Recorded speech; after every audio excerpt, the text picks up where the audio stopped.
Dear friend, we have a next event now.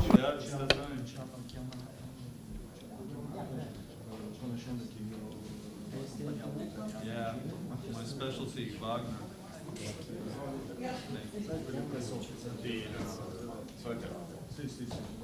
No, diciamo per preso di mia. Sai, a volte succede. No, Grazie. ma figurati. Grazie a voi, ma penso ci vediamo dopo magari, Ho già taggato, sì, tanto mezz'oretta. La cosa più che altro ci sono tutti i carmati di senti davanti alla piazza, quindi molto simbolico. Alle 18 sì, a San Michele. Che può essere grande comunque per la maglia, cioè ti ho fatto 2 o 3 pini pieni solo dalla maglietta, poi dello spalmante che è veramente una grande idea.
Space that is related to the confessions of this transnational military company, as it was the illegal military company, as it was recognized by the United States, because that confession was in the Russian Human Rights Organization. According to the organization that is available in the mass media, that Fedir was detained by the investigation committee of Russian Federation, and he was forwarded to the law enforcement agencies of the aggressor country to provide some evidences and public confessions. But in a view of the practice existing in Russian Federation that has nothing to do with justice, usually it's difficult to expect that those horrific confessions of murders, including murders of children, will be documented within the legal framework which normal law enforcement agencies should be guided by. Unfortunately, I don't have such optimism. The question is whether it could be documented in under a normal procedure so it can become an evidence in further criminal cases. So now we can only talk about some political confession that may become another argument in future to have Russia and their top-level government and military government officials and military commanders brought to liability in courts of Ukraine and international courts. Ukrainian judicial system will continue their activities with documenting the confessions within the framework of all the investigation actions that are in line with the legislation of Ukraine. It's impossible to interrogate those persons in Russia and to say about some sensational results of their confessions that will entail any legal consequences. Well, I cannot say anything about that for the time being. Mr. Fedir, we were talking with our human rights organizations here in Ukraine, and they agree that this case should be investigated by our judicial system, that Ukrainian justice should come up with the award in this case. We don't have to engage the international community. Do you support this opinion? Well, just like I said, even based on their public confession that we were able to see in the mass media, the bodies of the pre-court investigation should start the investigative activities in this regard. So this confession is the basis, is the reason to initiate a criminal case. But what I mean that we cannot interrogate those persons physically about those facts that they confessed of publicly, because we don't have access to those persons and we don't have them physically in Ukraine. If such criminals end up in the hands of our law enforcement, so obviously we will be able to document everything and put everything into the procedural plane. But now we can only rely on the circumstances that we have documented in Ukraine and which are confirmed by the evidences of the witnesses. We add them all to the cases. So for us it doesn't make a lot of difference what will the law enforcement agencies do in Russian Federation and what the international community does. We continue following our track, and there will be a parallel track according to which those cases will be considered in international courts. So do you think that we should have the International Criminal Court involved in bringing those wagnerians to liability?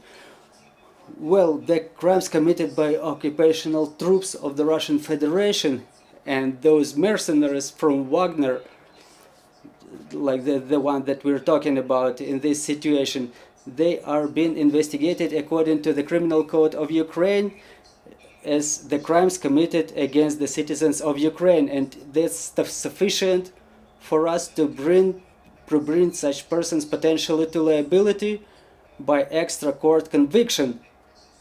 This is how our courts can approve those convictions.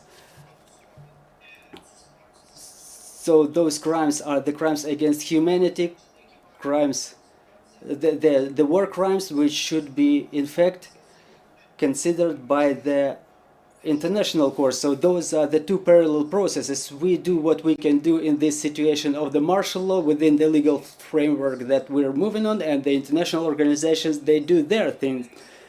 For us it's important to have the maximum number of international experts to be engaged in those processes so that they are enabled within this framework of international support to help the International Criminal Court and Ukrainian judicial system to bring those guilty ones to liability. Well, we continue working on establishing the International Tribunal. Do you have any news on that front? Well, yeah, the work is underway, but in view of the fact that Russia is currently presiding the United Nations Security Council and they have a voice in General Assembly of United Nations, there is little hope on approval of the resolution on creation of the International Criminal Tribunal, but our representative in the United Nations, the Office of the President, and our ambassador to the United Nations, they all support the idea of creating this tribunal, and I think that there is a hope that support grows on the level of the General Assembly. And do we have any questions on the floor? Thank you.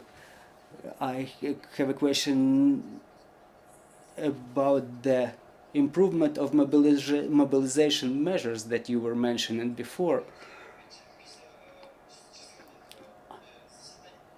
Upon a number of meetings and after the negotiation with the military authorities, there are already certain projects being developed. As soon as they are finalized, we will communicate all this information to the journalist community.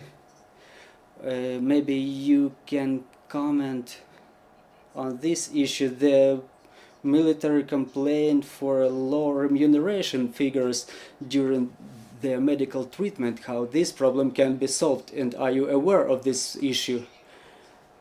Yes, there is certain disproportion in payment when the military who were injured during battles, they they're not being paid enough that would enable the further military service and medical treatment, and we keep working on those issues with the Deputy Minister of Defense, and I hope that shortly this issue will be solved. We're having another question in the studio. In Chris Sampson's and Netsec Media, two questions. Are there current Wagner members that have been captured and therefore are facing legal action? And number two, are there any changes in the status for less than, probably best ideal description would be conscripted prisoners? Will they be treated different than, for instance, for hire mercenaries who were clearly joining to make money?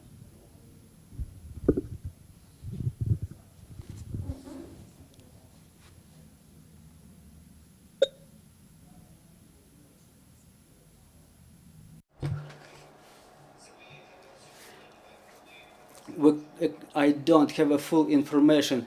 I cannot give you the extensive picture, but according to what I know, there are some members of Wagner who are being captured by the Ukrainian armed forces, and they have the status of the prisoners of war. Whether there will be any specific treatment to them based on the international conventions, they are the combatants, they are the representatives of the occupational authority who are in war with our armed forces. So Ukraine recognizes all the international documents, and the captured Wagnerians are the captured combatants who will get the same treatment as other Russian military captured by Ukrainian armed forces. Thank you, Mr. Fedir.